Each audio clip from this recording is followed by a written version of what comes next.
I'm gonna film it. I can see it doing this. What's it doing now? Drilling.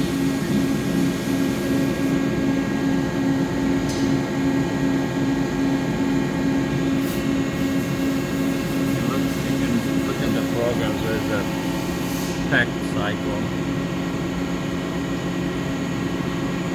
So it's cutting 1 1/4 inch deep on the drill.